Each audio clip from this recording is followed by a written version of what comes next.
Hello, everyone. Carrie Millspaw here with my Forever Young interview series. And today I have a special guest. Her name is Leah Lund, and she normally lives in Colorado, but today she's joining us from California in an RV. And how cool is that, that she's actually a nomad? And she's still making time for me this morning to do an interview. She is a neuronutrition specialist and a holistic health coach and virtually coaches people all over the world. So Leah Lund, welcome to our series. How are you? Thank you so much, Carrie. Good morning, and I just want to thank you for letting me be part of this really important message for people to understand that, you're as young as you feel, as young as you think, and you can make conscious choices to do that for yourself. So thank you so much for having me. Awesome. You are a pleasure to have. And tell the audience, first and foremost, how cool is it to be able to travel and still work? That's what I like about the technology's definitely been our friend, hasn't it? Oh, it's fantastic. I really think in our time right now, technology is helping and paradigms are just shifting. Retirement looks different for people now. The working years look very different for people now. And I think it's just fantastic. And you're right about my being a nomad. I have the good fortune of living in a wonderful paradise part of the year up in Colorado, but the rest of the year, my husband and I travel in our RV or we do home exchanges all over the world and are experiencing some wonderful things all the time. And I'm fortunate I can take the business with me and stay in touch with my clients all along the way. So it's really beyond my wildest dreams. If I think about, early 20s, what would life look like at this stage of life? I really never imagined it could be this good. That's a great idea, the home exchange idea. I haven't thought of that. And I've seen movies about it, but I've never thought that's a great way to visit other countries and have a home. That's wonderful. Thanks for that tip. I'm going to put that one down. And you live in a great place that people want to visit too. We're a ski resort, so likewise we get a lot of different requests that people want to come. And a lot of times you exchange vehicles, and depending where they are, there might be boats and surfboards and who knows included in the deal. That sounds like a good plan to me. It's like you get to escape your life and be somebody else for a little while. Very cool. Well, tell our audience today, especially because you're a neuronutritionist or specialist and you clean brains across the planet, and I think that's really cool. What led you to nutrition? What's your story, Leah? Sure. Well, it's actually great that we sort of started out with where I am today, because years ago, it was a very different picture. Years ago, I was definitely not a nomad. I was stationary and working in corporate sales management and driving probably 1,000 miles a week. And in, working from sunrise to way past sundown and not eating and really burned myself out and went searching for, I think there's a tendency to try to put our finger on exactly what the problem is. And so for me, I fell into thinking that, it's this job. This job is too demanding. It's too stressful. There's too much going on. And so I stepped away from the job and started a business of my own, a different type of business.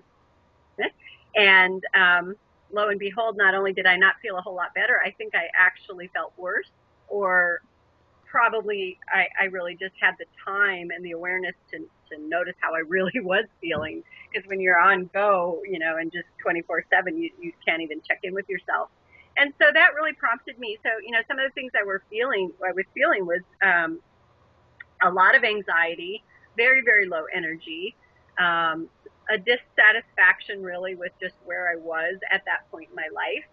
I thought I got to a point where it was almost, it felt agoraphobic. It felt like going out to just the market was a big deal, and the lights were bright and the noises were loud. And I really thought, wow, what in the world is going on here? Is this some kind of psychological thing? Is it hormonal?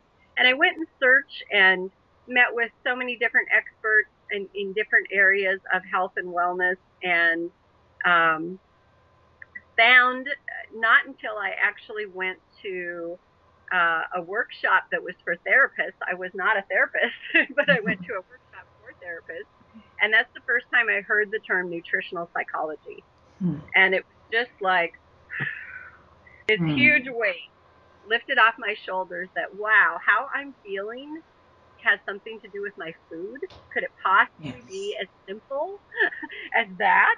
And so I tell my clients now, I take what for me was a 6-year journey and try to make it about a 2-week journey for them. And it really is through nutritional psychology or neuronutrition. Unbelievable. And usually it's our own journey that leads us to helping others. You know, you find a path, which I think makes the best kind of coach, is someone that's already been in those shoes and knows what it feels like. I think we make better mentors when we've been there. Awesome. Very awesome. So it has a lot to do with food. It's shocking too. I had the same awakening, like, what? People are getting rid of diseases by just what they eat? They don't need medication? I've been brainwashed all these years. Yes, I couldn't agree more. It's amazing how our diet affects our whole world. So how do you, let me kind of go a little bit about your virtual coaching. When you take on a client, explain a little bit how you do that, how you get to do that from an RV. I'm sure our audience is dying to know. Sure. So my coaching programs for the majority are virtual. We do wellness retreats up in Colorado as well. So I get some face-to-face time, with people, but for the majority of the programs are virtual. And so a client will set up either phone calls or Skype like this. We will talk once a week. We'll, of course, first determine what it is they're hoping to accomplish. And I do that through assessing neurotransmitter deficiencies. And throughout our conversation, I'll use the word neurotransmitter or just simply brain chemical or brain chemistry. But just to give a really short definition of what I mean by that, there are brain chemicals that we should be producing that help us feel good. They help us feel positive, balanced, energetic, be emotionally resilient, come back from things that happen that maybe aren't so positive in our life and feel good again, rebound. And so with clients, I start from that point of assessing where they are from a neurotransmitter production standpoint. And then over the course of 10 weeks, we have a weekly call or a weekly Skype, depending, and set about creating a very customized nutrition plan. It includes foundational nutrition and more targeted specific nutrition in the form of supplements, and work toward helping them feel exactly how they wanted to feel. And usually that part is kind of the first third to a half of the coaching program. And then they're feeling much better by that point and having control, for example, over cravings, not experiencing cravings. And we can talk about how that plays into all of this. And then we go through further, deeper exploration of, is there something else contributing to the picture? So in other words, if they're not 100% feeling the way they wanted to feel, and we've addressed the neurotransmitter deficiencies, then we start to look at, is it possibly hormones, cortisol levels, adrenal function? Is it food allergies? Is it pyroluria? There's, 16, 17 different things in the troubleshooting. And then toward the end of the program, how I like to explain it is that there's a fresh, clear, happy brain that can say, okay, now what? And I'm there to guide people and help them figure out, okay, now that I have a new perspective on myself, my life, where I want to go, we set some goals around that and work toward using that new happy brain in lots of exciting ways. I love that.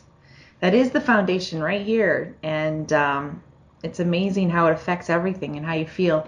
And your health is so important. I mean, in your career, your relationships, it can make everything go in a downward spiral. And I think we just put too much emphasis on money and everything else around that and forget that we're wasting away on the sidelines, which is really sad. So very awesome. I love that you're also cater to the client, because everyone's got specific needs, of course, and helping them. So start from one spot and move to another. That sounds pretty awesome. So anyone in particular that stands out that you've helped? I mean, kind of give us some success stories if you have some. Oh, yes. Okay. So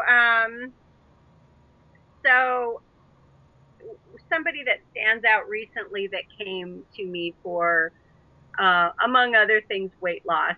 And a lot of times I find that weight loss is maybe the most pressing issue, but there are a lot of other things going on underneath that issue. I like to say the way we eat is sort of the way we do everything. So if we eat mindfully, we tend to, we probably do most things mindfully. If we eat as a reward or as a punishment or as a compensation for something else, or what I call a substitute for good brain chemistry, that shows up in a lot of other areas, relationships, finance, how we treat food is probably how we treat money, those kinds of things. So this person came to me with the initial goal of weight loss, and through addressing neurotransmitter function, within 4 or 5 weeks, she was feeling very different about food, in particular with cravings. So there's 4 different categories of neurotransmitter that really contribute to how we're feeling and how we think about ourselves. And food is one of the things that can be a substitute, meaning you don't have the brain chemistry, so your brain is sending out a message, go get me this. It will make me feel more, you feel more positive or energetic or whatever it might be. We reach for the foods that I truly believe people know are not good for them. I mean, I don't think I think most people have a good idea of what to eat and what not to. It's about how do I get myself to eat that way. Right. And then, that does give you a temporary little boost in brain chemistry, but unfortunately it's eroding the brain's ability to produce these chemicals long term at the same time. And so that's where she was, is she was in, a sugar reward, comfort kind of mode. And as soon as we addressed that brain chemistry, she wasn't automatically turning for those things anymore. And the reason, when you asked me and I scanned through clients, the reason that she stood out to me this morning is because she said something that just went right into my heart, which is, she said, I am no longer bullied by food. And I just thought that was so great for her to recognize that was kind of the relationship that had been happening, is, this food was like a fair weather friend and looking like a good idea at the time, but then really just keeping her in this cycle of not being able to lose weight and then feeling bad about herself. And then sugar, as you know, makes us feel angry and all those other things, and angry with her husband, which it wasn't really she wasn't as angry with him as she thought. The sugar was just keeping her kind of in that perpetual state of being upset and irritated. And so it was just a tremendous transformation. I think it helps people feel very powerful over whatever has been their substitute. And it's not only just food. It might be drugs. It might be alcohol. It might be pornography. It might be working. It might be shopping. It might be internet time, but basically I always start from the premise that everything we do is for a good reason. Now, it might be a misguided subconscious reason, but there is a reason, and you're doing whatever it is you're doing to feel good. And so if we can identify in what way that food or that activity is making you feel better, then we can identify which brain chemical is deficient. And when you restore that brain chemistry, you just don't need the poor substitute anymore. That's amazing. You might have saved that girl's marriage with not being angry at her husband anymore. Exactly. You're doing all kinds of miracles over there. And he didn't change at all. He was still doing all the same, irritating things, but it's just, she could go, oh, well. Yeah, exactly. It's not as much of a trigger. That's wonderful. Wonderful. I love it. It is amazing how the cycle of cravings and then the guilt and then the craving and then you eat it, then the guilt and then the beating yourself up. And, I'll research diets, fads, and I'll research exercise activities. And it all comes down to your mind. And that's how I lost the weight I did and became half the size I am. And it does start here. I can't stress it enough. It always starts in your head. and how to control those thoughts and work around whatever you're feeling around those times that you're eating. So I love that you go right to the core. That's the only way to help people, 100%. So give our audience maybe some tips, kind of maybe some red flags to look for in their life and how they can start to make changes and shifts in their life for the better. So give us some of your top tips, I guess you could say, to start to feel better. So I think that some common expressions of how someone is feeling is either they don't feel in control of their emotions, or something takes place and they feel upset about it and then they just can't recover. They can't get over it. They can't get past it. Or they look around themselves and they have every reason in the world to be amazingly enthusiastic, excited, passionate about life. Great marriage. Children are doing great. Wonderful home to live in. Job they love. And they just don't feel as excited as they think they should feel. Mm-hmm. I hear that a lot. Like, I just, no, nothing's wrong. Like, and we go through kind of holistically looking at all the areas of life, and it's like, no, work is great. And, I'm so lucky. I have this wonderful situation, but they're just not feeling that inside. So any of those would be, I think, an indicator to people that, maybe this has something to do with my brain chemistry.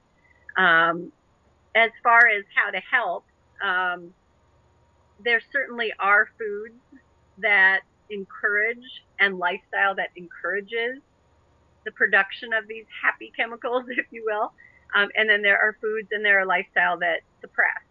And to name a few, they're not going to be big surprises to anybody. Mm-hmm. The foods that encourage are certainly the vegetables and the fruits and the whole foods, and protein. Protein is huge. And especially for women, I find a lot of women don't eat nearly enough protein. Dieting, just because you restrict your calories altogether, affects your mood, because your brain just is not getting the raw materials it needs to make these chemicals. Good fats. And on onewholehealth.com, there's a whole list of feel-good foods. So, but like I said, they're probably not terribly surprising to people. And then the things that suppress it are certainly the sugars, the caffeine, not getting your protein or your good fats, not getting enough sleep, not being under stress. I mean, stress really is the number one thing that erodes our brain chemistry. But I always like to remind people, it's not only the stress we would think of, our job, our busy lives, et cetera, et cetera. It can be the food you're eating itself. Food is one of the most stressful things for the body. So if you're putting in a manufactured, processed food substitute, is how I look at them, that has no nutritional value, that's hard work for the body. It's the stress for the body. Sugar is the number one stress for a body. So all of those things can deteriorate. So as much as possible, kind of managing the things that encourage and the things that suppress your brain chemistry. Now, with that, the way it works is that we also have a reserve of each of these chemicals. So I'll use serotonin as an example, simply because people are fairly familiar. Not only do you have serotonin flowing in the moment that makes you feel positive and balanced and happy and have a sense of humor and just kind of take things as they come, but you have a reserve of it. And the way it works, the more you have in your brain, the easier it is for the brain to release more. But when you've eroded, and now you have maybe quarter tank, right? you're down here. It's just harder. It's much more difficult for the brain to release them. So when it gets to that point, not only do you need to make the foundational changes in the actual food that you're eating, but that's really where supplementation comes in, because you need very high concentrations of certain vitamins, certain minerals, and most importantly, certain amino acids to jumpstart the brain's production of these chemicals again. It's not forever. It's for a temporary, set period of time, but you do really need that extra support. Just changing how you eat, might not be able to completely restore the function and the reserve. I love that analogy. So serotonin is like my little gas tank in my brain, and I need to keep it full at all times. Very good, very good. It's your happy flow. Do you, speaking of that, talking about supplements, I'm a big believer in supplements. I mean, obviously our diet is lacking a lot of nutrients. We're not eating what our parents ate once upon a time, very different food choices. So talk about supplements. What are your recommendations around that? Yeah, so certainly there are key vitamins and minerals that are essential for restoring the brain chemistry. And my view on supplements, first and foremost, ideally it should come from real whole foods. But to your point, it's hard to find high quality real whole foods anymore. Even our protein sources, I talked about how important protein is. Well, our animal sources, for example, they just don't have the level of tryptophan that they used to.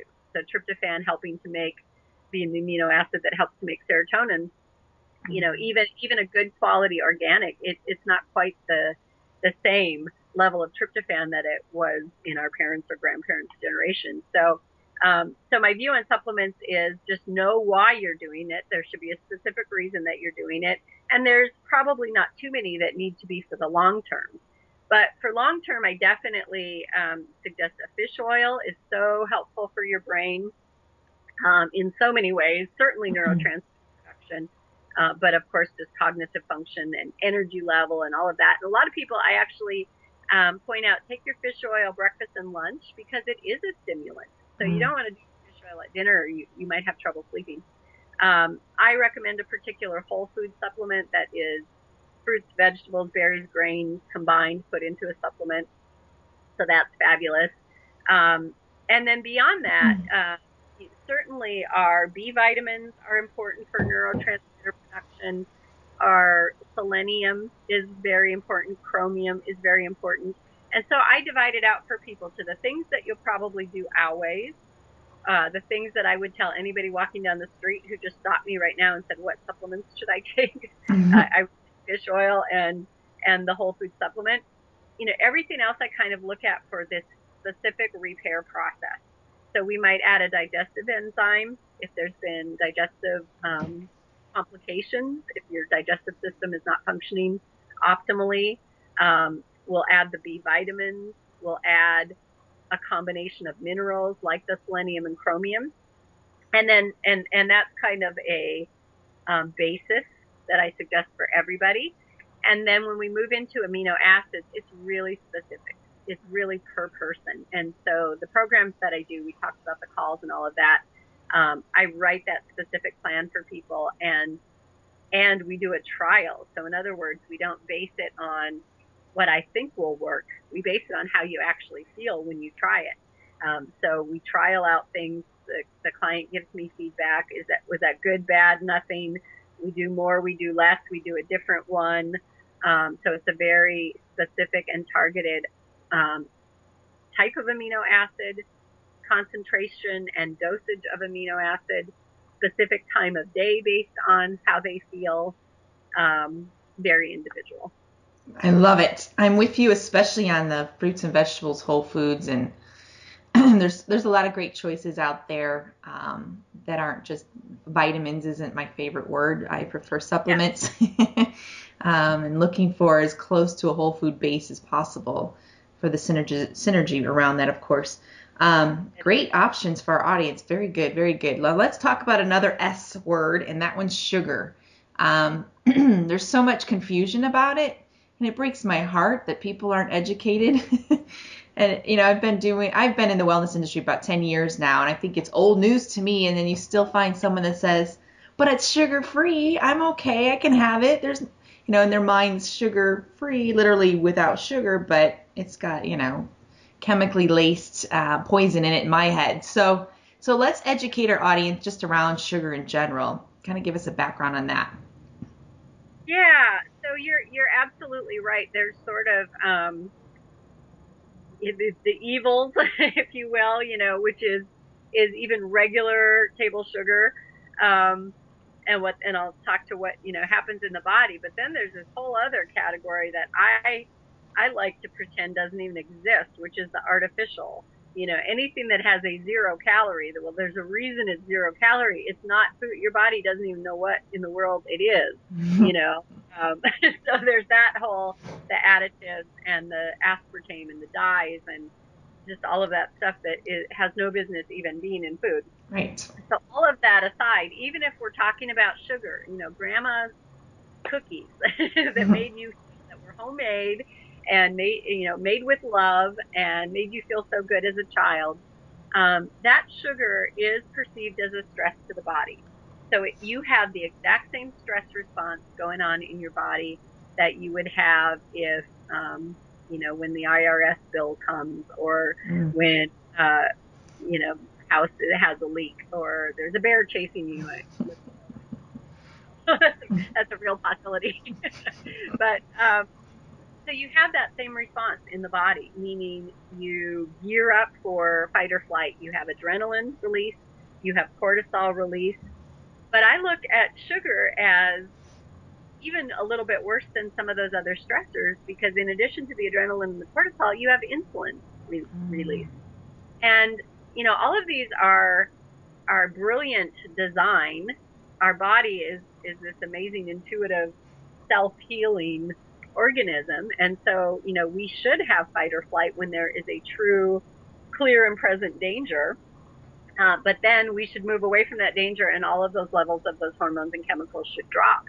And what happens in our modern life is we live in this constant state of high stress. So if you're eating sugar all the time, your body thinks there's an emergency all the time, and it's constantly elevating the levels of cortisol and insulin.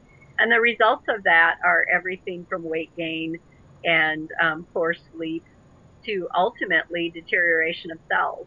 And it's a breaking down. Cortisol alone causes the cell to just lock up tight.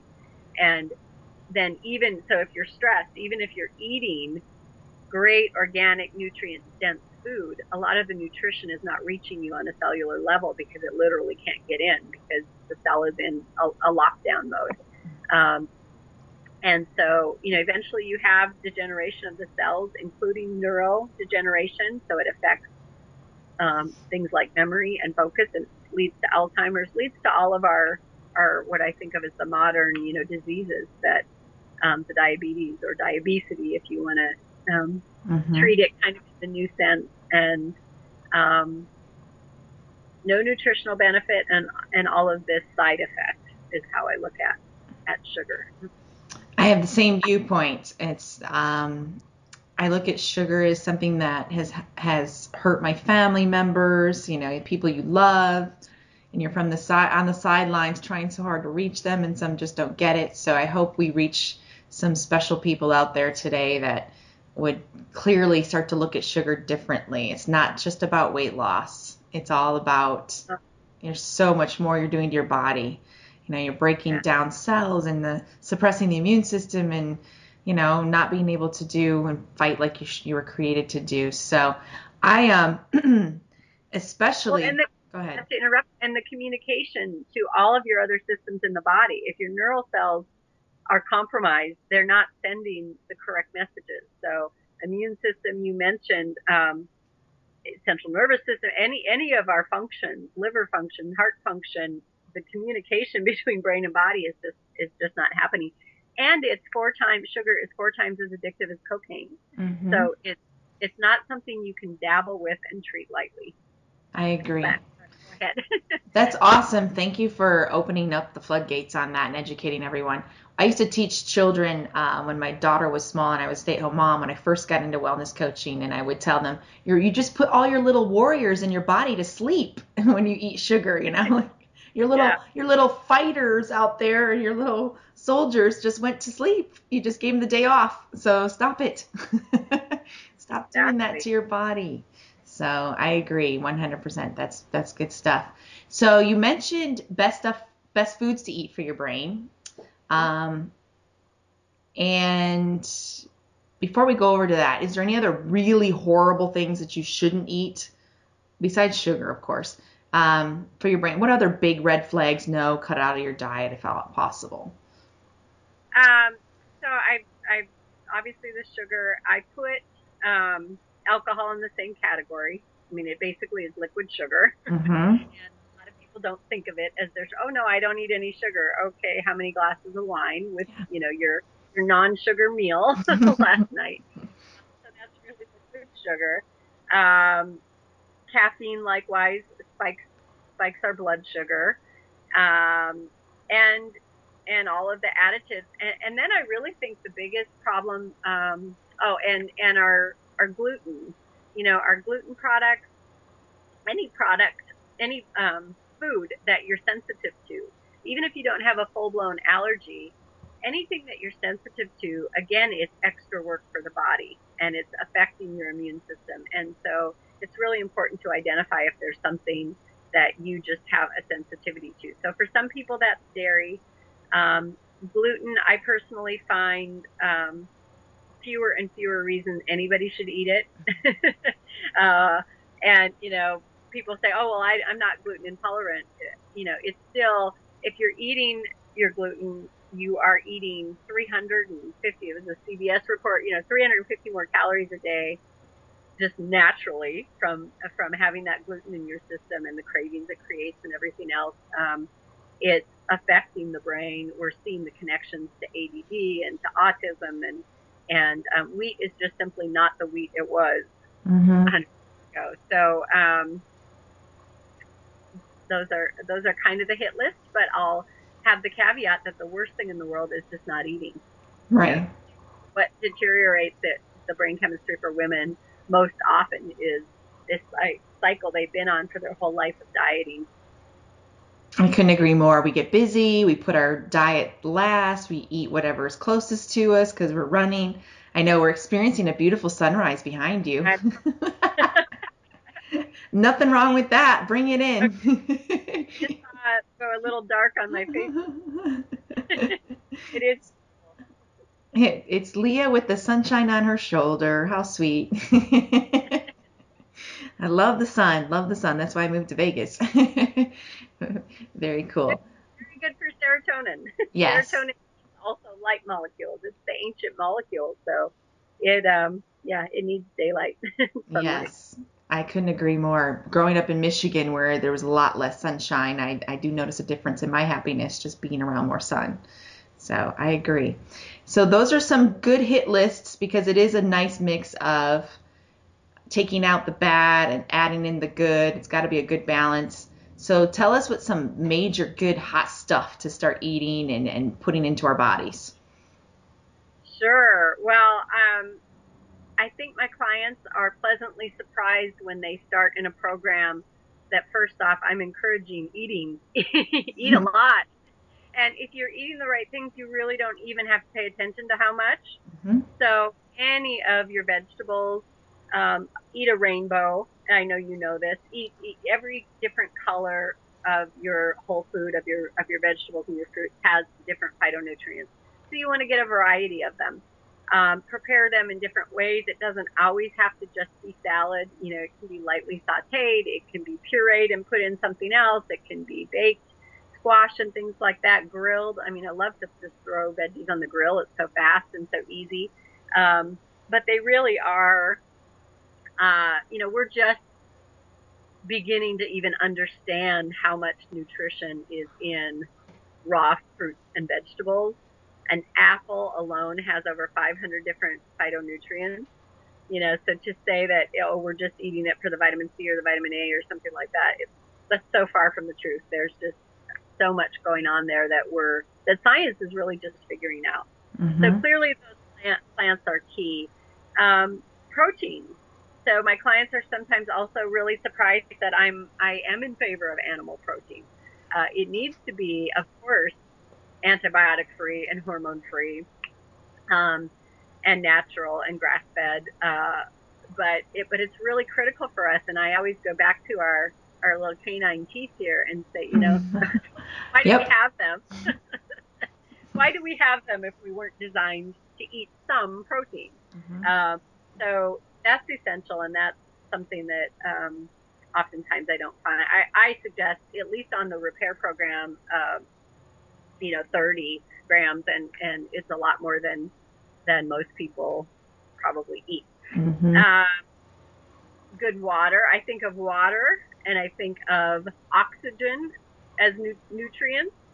So making sure you are hydrated, making sure you are breathing deep. I lead laughter yoga. Oh. And the reason laughter yoga is because the laugh, if you think about it, when you laugh, it's on your exhale.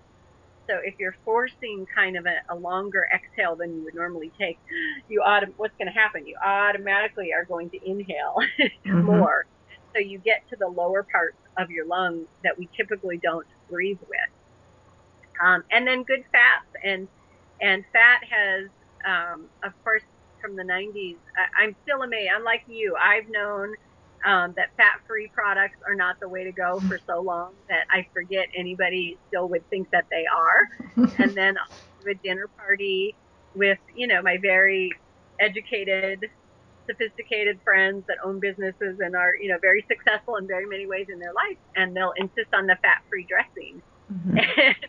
And I realized, wow, not everybody knows that if you take fat out, they're putting in more sugar, they're putting in more carb or sugar for sure, and that your brain really does need these fats, even saturated fats. And the biggest, aside from trans fats, which are, they say a molecule away from plastic, right? Right. Aside from avoiding eating plastic, we also have to watch our omega-6 and omega-3 ratio. And omega-6 is in the veggie oils. So even a lot of our salad dressings that are healthy, on front the label is like all healthy. If you look on the back, it's a canola oil, which you get to the GMO issue and all that as well, or it's a sunflower oil or a veggie oil that is high omega-6. And if you're having that, you are taking up the omega-3 receptors in your brain, so you're not making use of your good omega-3. So you really have to balance that and make sure that you are getting omega-3s and you are getting saturated fats. So I say go for the whole egg. In fact, when I'm eating out, I usually find the breakfast, that is the light version because they tend to have all the good veggies mm-hmm. in the egg white stuff. And I'll say, but can you make that with the whole egg? I know. I know. I encourage everyone to it's okay, have the yolk. It's all good, especially if it's an organic egg. You're good to go. Yeah. 80% of the protein is in that yolk, so if you're tossing away half of the protein value. Exactly. Awesome. I love that you're touching all of this stuff, and it is important to stay on top of nutrition. It's one of those industries that's consistently changing. Like you mentioned, just the wheat, 10 years ago it was whole grains. And now it's, well, wait a minute, time out, maybe things aren't so good. We're discovering more and more and everything's changing. And yes, there's a lot of GMO talk these days. And let's talk about that for a second. You mentioned, I love that you talk about the dressing and how the front label looks so pretty and the media's grabbed your attention at the grocery store. That's right. You're like, oh yes. And us busy moms and women, they're just doing the best they can, throwing it in the cart thinking this is definitely the best choice for my family. I'm such a good mom. And then if you turn around the label, of course, it's just disgusting what you find on it. So how is the media grabbing us today, and what are your thoughts around the labels, the food labels at the grocery store? It's borderline criminal. Yes. because it is just so deceptive. And likewise, not only the labels, so you absolutely have to go to the actual ingredient list and look for the fewest things, the fewest ingredients, look for things you recognize, things that are real whole. Even just as a simple example, the whole grain, it will say made with whole grains. Well, that can mean there's a drop of whole grain in the product and the rest is not whole grain. And, people feel like they're making a healthy choice because the front label tells them, yeah, it's made with whole grains. Right. You really have to go to the facts of it. And even any flour, if you think about it, the definition of a whole grain is that it's whole. It looks like a rice kernel or a wheat kernel or whatever it might be. It's a whole thing, and it has a fibrous outside. The reason it's important, it has a lining on the outside, and that lining takes our digestive enzymes a little while to break down and to work through. And so that means you're going to absorb that carb, which converts into sugar in your body and raises your blood sugar. You're going to absorb that much more slowly if it's whole, because it just takes the body a while. If it is a simple carb, your body processes it so quickly and your blood sugar skyrockets so quickly. Well, any flour is it a whole? No, it's pulverized, it's smushed, it's made into powder. So, so that's one example of just where, saying made with whole grain, saying whole grain flour, it doesn't even really make sense. How can't have a whole grain be a flour? They're like two different consistencies. So yes, you look at the facts on your labels. And then also I think what I see so commonly, and I know it's because of special interest groups and lobbyists and things like that, it is a study will be released, and it may be proven not to be the entire picture a few years later, and somehow that second study or that bigger gold standard research doesn't make mainstream media.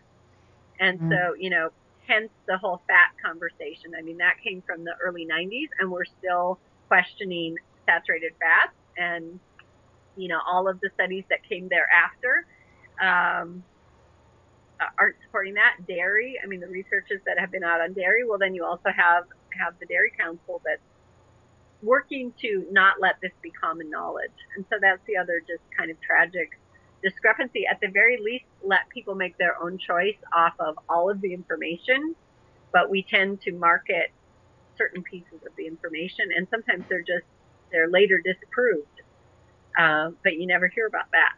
Right, and we've already been programmed to keep buying whatever it is that we're buying and not going backwards. I agree 100%. And the audience don't realize probably that the FDA you can allow certain things. You can put a no trans fats on the front of your bag of chips or whatever junk you want to grab. And then you can turn it around, obviously, and see hydrogenated oil on the back. And they do allow, I think, a small percentage that they can blast that on the label, if there's just under a certain percentage. So there's a lot of misleading, unfortunately, on the front labels. And the best thing is to educate yourself on what words to look for. I've even educated my 9-year-old on what's the big words to look for on the back of that label and what are the bad ones that are big no-nos. And like you said, if you can't pronounce it, it's probably doesn't belong in your body.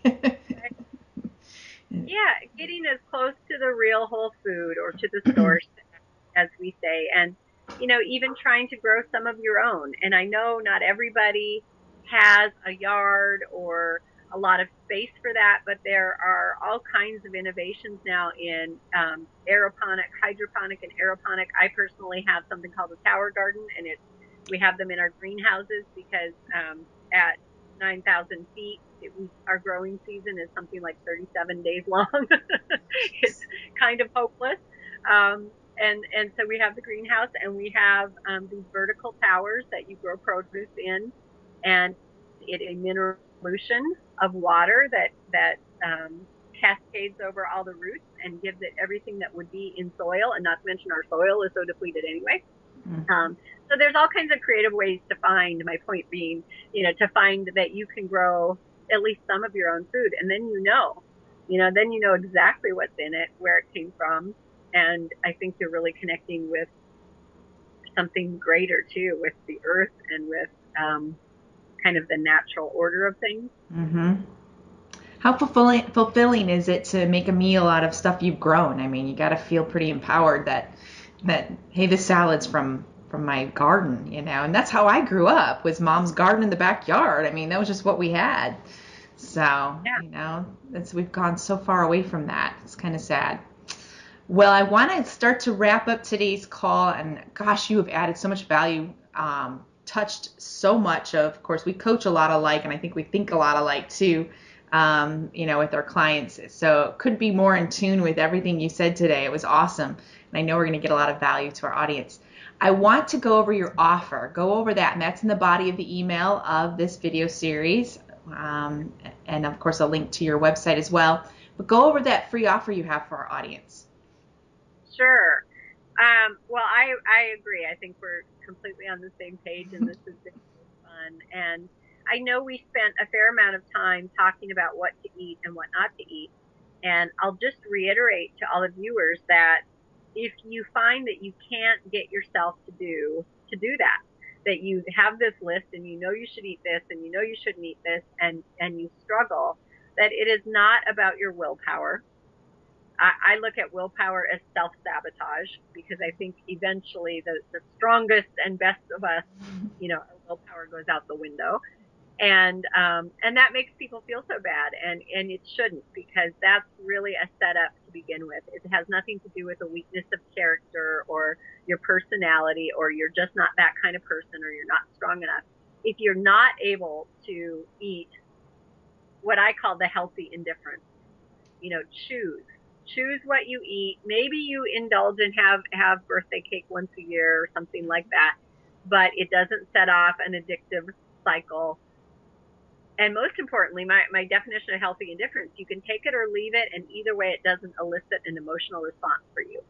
So you're at the party, everybody is having cake, you can decide not to, and you don't feel left out. Or you can decide to have a bite of it, and you don't feel guilty.